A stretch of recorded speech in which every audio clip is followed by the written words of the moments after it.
Hello, everyone. Welcome to our midweek reflection for today, uh, September 14th, I think it is. I lose track of the rhythm, that get stuck in the rhythms and lose track of the days. So I'm Reverend Deanna Cox. I'm a minister with the United Church of Canada, serving the physical communities of Daysland, Killam, and Roseland, and this online community of DKR United.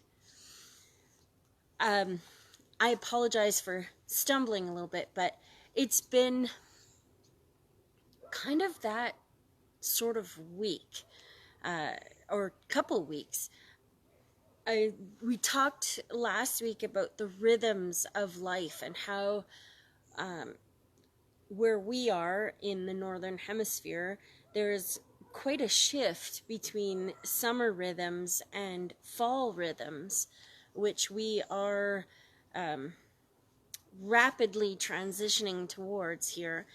And one of the things for me, like fall is, it's a beautiful time, but it's often this like mixed emotion time for me. And the fall colors are beautiful. I, as one who's not a heat worshiping kind of person, I like the crisp air. Just kind of makes you feel alive. And but there's also this certain thread of melancholy in for me. And sorry about that. Wi-Fi signal isn't the greatest.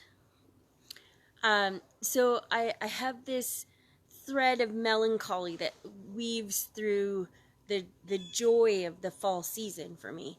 And so I kind of wanted to expand on last week's discussion on the rhythms of life and talk a little bit about my experience of that, and also just kind of touch on how, although that is my experience, it might actually resonate with something for you. That I was talking with someone and they said, professionals say that there possibly isn't a person in the world that hasn't experienced trauma because of the pandemic that we're living in.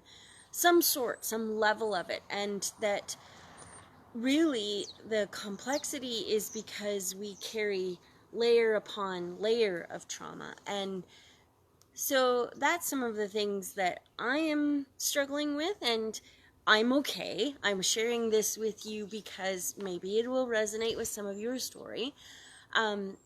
But we carry these layers. And so I was thinking of how my energy level goes like this, and how do I bring a Sunday service in those moments when I maybe my energy level is dipping, and be authentic.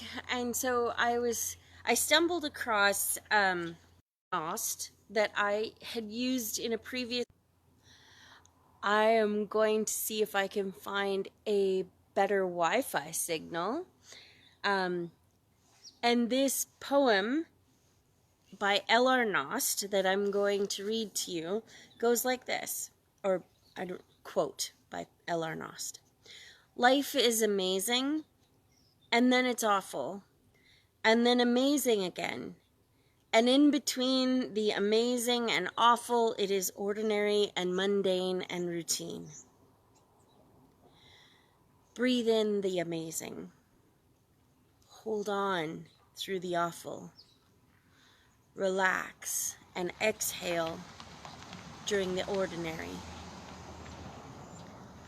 That's just living a heartbreaking, soul-healing, amazing, awful, ordinary life. And it's breathtakingly beautiful. I love that. It speaks deeply to me this week, and so I wondered if it might speak to you as well in the bustle of fall preparations and the busyness of getting back into routines like school and or maybe starting a new routine, it's exhausting.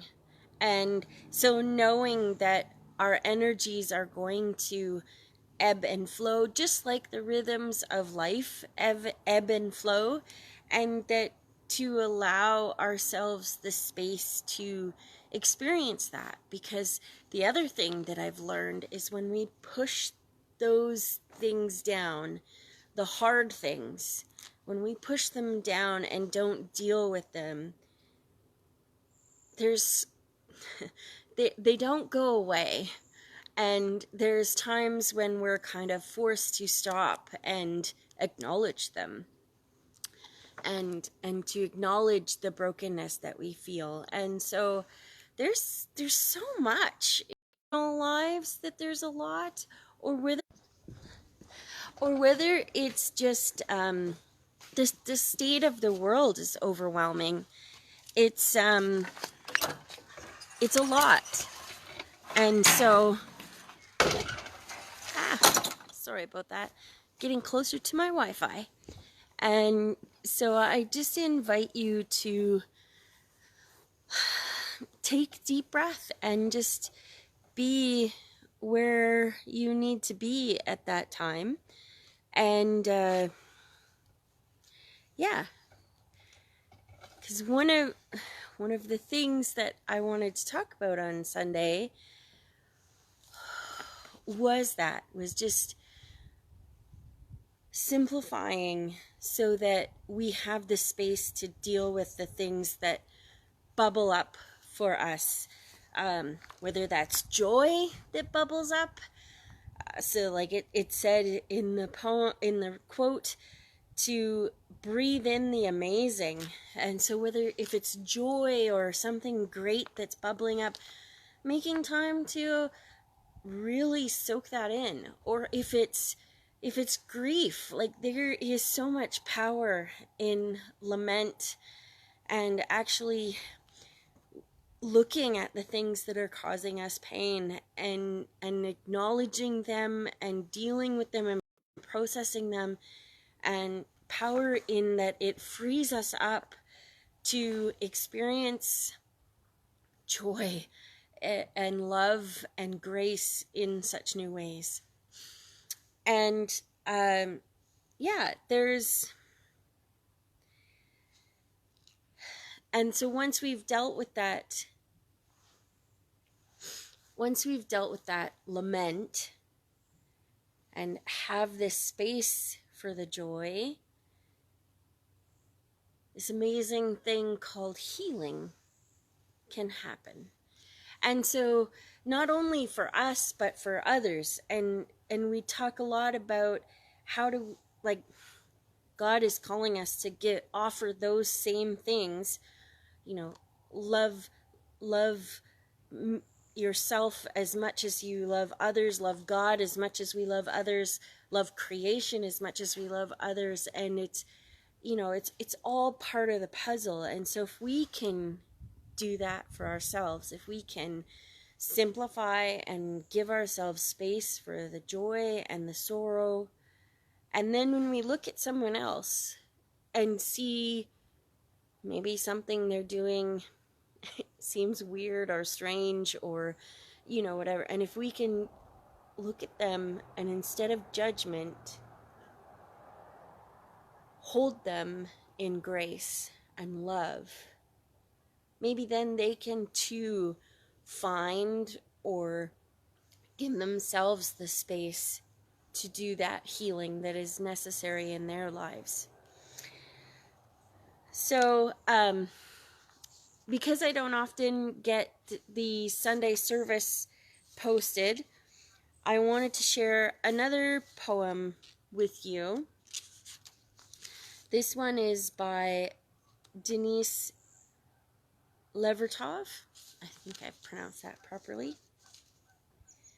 And it's kind of a summer into fall poem, and it talks about being held in grace. And so I want to end with this poem. As swimmers dare to lie face to the sky, and water bears them, as hawks rest upon air, and air sustains them, so would I learn to attain free fall and float into Creator's Spirit's deep embrace, knowing no effort earns that all-surrounding grace. And again, that was a poem by Denise Levertov. So friends, regardless of where you are, whether you're on a high or a low, or the soul-healing, amazing, awful, ordinary life, may God's blessing be upon you. May you know that you are held in healing grace, whether you are caught in a wave of lament or a wave of love. And may you extend that healing grace to others throughout the week. Thanks for joining me. Sorry for the technical difficulties. I hope in the end it worked out. And take care. We'll see you next week. Bye.